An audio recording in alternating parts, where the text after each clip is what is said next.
kind of came up with 7 things, like 7 things that we've learned. Go for it. Tell me the first thing you think of. Give us some wisdom. Safe language. I would say safe language. I had grown up in a family that was toxic, yelling, fighting all the time. So I didn't know what it was like to have a healthy argument.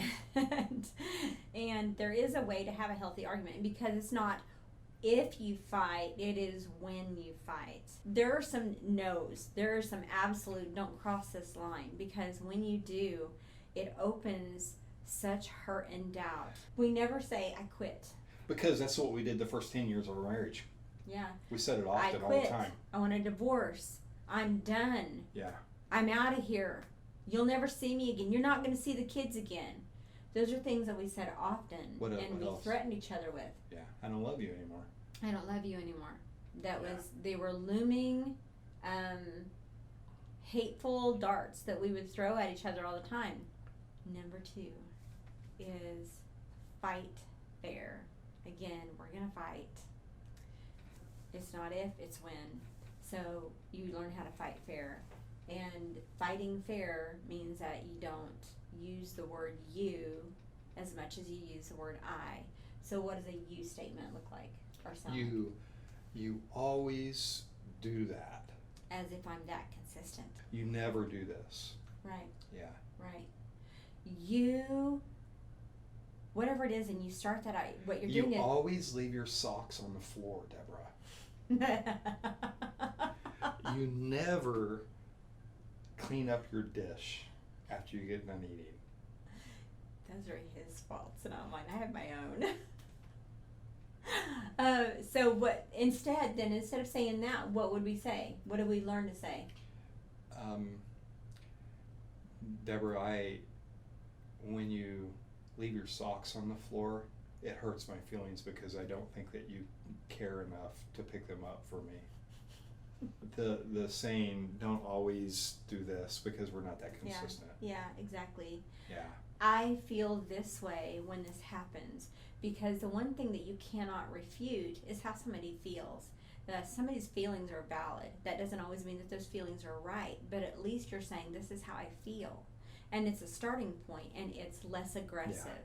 So you're coming in as somebody who's laying your feelings on the table and being vulnerable, instead of attacking with, you do this all the time and you make me. And you're angry. taking responsibility in this situation too. You're Yes. taking some responsibility. Yeah. So that's good. Yeah. I think is important is growing spiritually, individually, growing, becoming closer to Christ, right? Yeah. The closer to Christ, we grow together as we become closer to Christ, Yes. right?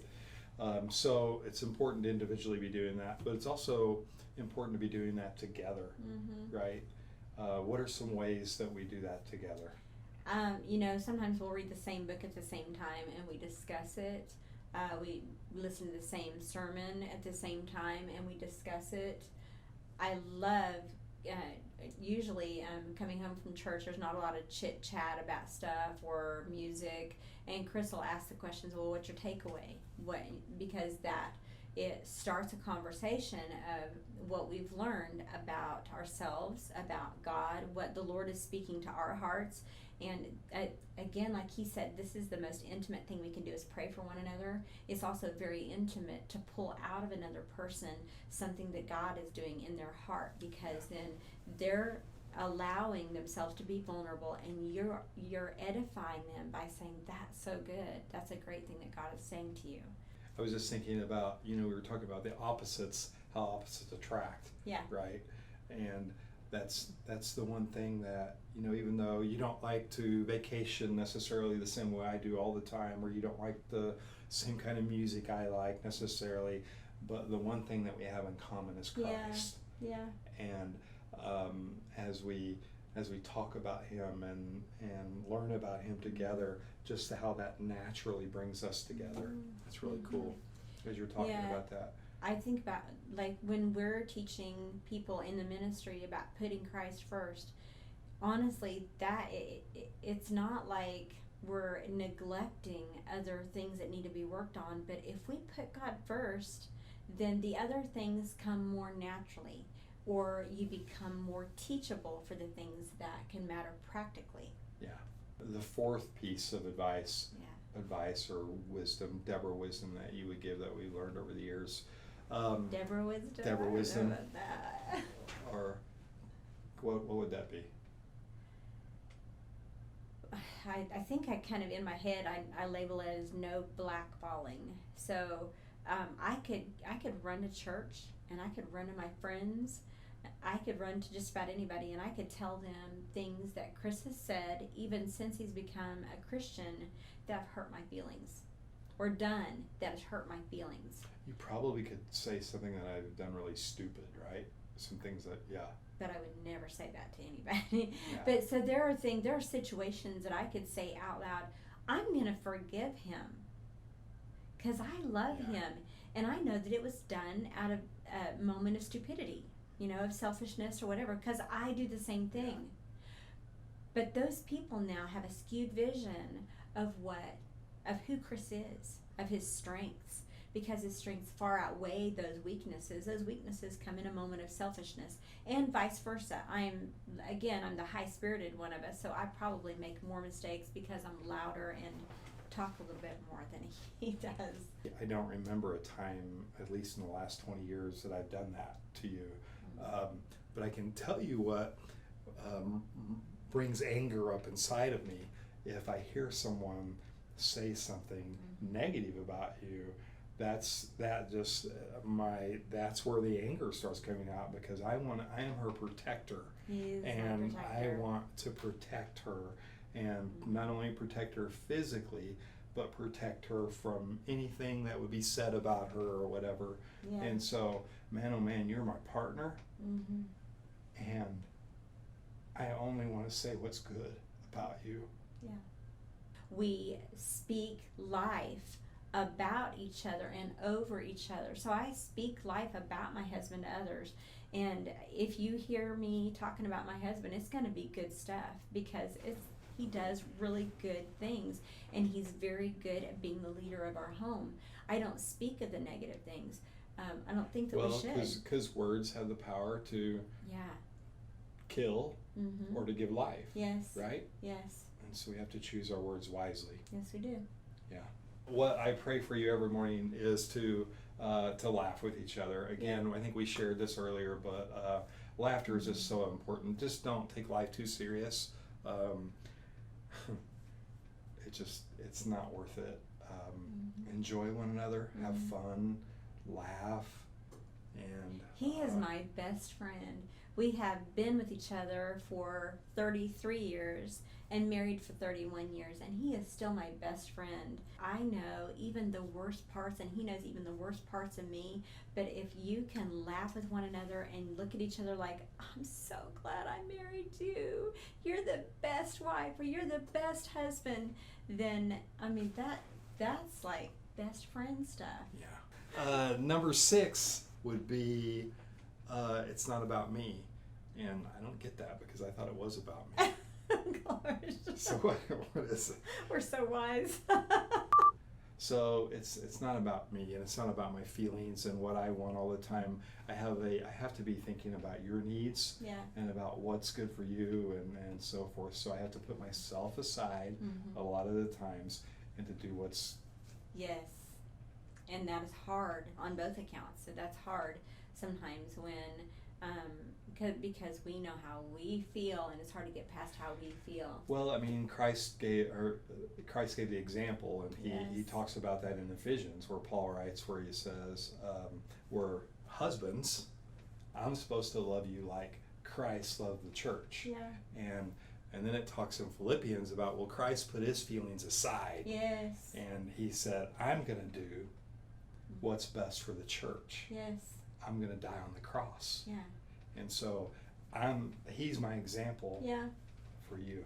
Yeah. So the next one, number 7, is I think is a huge one, and something we learned early on. Our kids, how old are our kids now? Like 28 and 22. 28 and 22.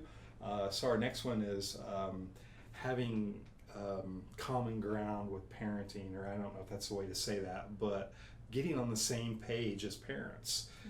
Because if you're not on the same page with parents, you're going to be disagreeing all the time. In front of your kids, in front of your which kids, just causes explosions in your family. Yeah, and so, man, oh man, it's important to have that sit down about, hey, this is where we want our family to go. This is how we want to raise our kids. This is important to us. This is not so important to us. And so we had to be on the same page. Hey, when we discipline our kids, we're going to discipline them this way. They're going to respect us in this sort of way. We're going to have these closed-handed issues, and there's going to be some open-handed issues that we can have. And so it was just important to get that laid out right off the bat. So if the girls would be disrespectful to me in front of their daddy, he would say, "You don't treat your mom like that. She's my wife." And they knew, first and foremost, we were a team, and they got the privilege of being our kids. It's kind of, and it wasn't in any overlording way. Both of our girls love and serve Jesus today. So, the number 8. We just added one. Number 8. We number said 7, 8, but it's 8 now. The number 8 word of advice, something that we learned to do early on is we didn't have a clue, especially when we were brand new in Christ, and whether that be where you're brand new in marriage or whatever, we didn't have a clue how to do this. And one of the things that we decided to do early on is we began to watch people from afar. Not watch people in the sense that, hey, we wanted to be them necessarily, but we wanted to watch people so we could learn from them. Yeah. Hey, we want our kids to turn out a certain way, so maybe we're gonna They did a really good job in that way. But also, we want to have a marriage like what we see them have. So we're gonna get to know them better. We're gonna glean some wisdom from them. Sometimes we did that, and it was really cool that we got to know them better. Man, it's just so important in life, just to be constantly learning from other people. Yes. And that's what we've done, and that's what we continue to do, is we're just watching other people and, hey, I want this in my life, or I like to be more like that. And we try to glean wisdom from them. And it's important to know that when you see mistakes, too, in other relationships, you kind of get, hey, this is a thing to avoid. Yeah. So, it's gone both ways, and we have just been teachable, I think, is a big thing. And even today, even though we teach people how to have a healthy marriage and we teach people how to be healthy in their parenting, we're still going to marriage conferences. We're still, learning things about how to raise children, or new strategies, or understanding how the brain works, or whatever it is. And we don't say that we have it all together. We reserve the right to get smarter. We should all reserve that right. When God created Adam, that he said, man, it's not good that he's alone. Chapter 2. Yeah, and I'm going to make a helper that's just right for him. And I just noticed recently for the first time that as he said that, and then all of a sudden he talks about the animals and how the animals were created, and that he brought the animals through, and Adam named all the animals. And then he said, even after that, he said, but there's still something missing. He didn't say that exactly, but he said, I still need to make a helper that's just right for Adam. After all that, it's still not just right for Adam. And then he made Eve. And when you that's said what that to me, and he had read through this, and I thought, I never realized that he said that. Then he created the animals and went through all that process, and then he created Eve. And it never dawned on me until he had said that he gave Adam foreknowledge. Listen, you don't have a helper that's right for you. It's not good for you to be alone. And then that way Adam could actually see, as he was naming these, as he was going through all this, he was seeing, no, that's not right. And that doesn't match me. I don't have a love. I don't have a desire That's or good. a tendency for this. But man, when he took a look at Eve, he knew. Oh, bone of my bone. Flesh of my flesh. Right. Something like that, yeah. Yeah. But anyway, the part that and 2 where he says that it's not good that man be alone. Yeah. We've done in that, I need a helper. Yes. We've done some really cool things in our life, Mm-hmm. and never could I have done any of those things without you, Deborah. Ditto.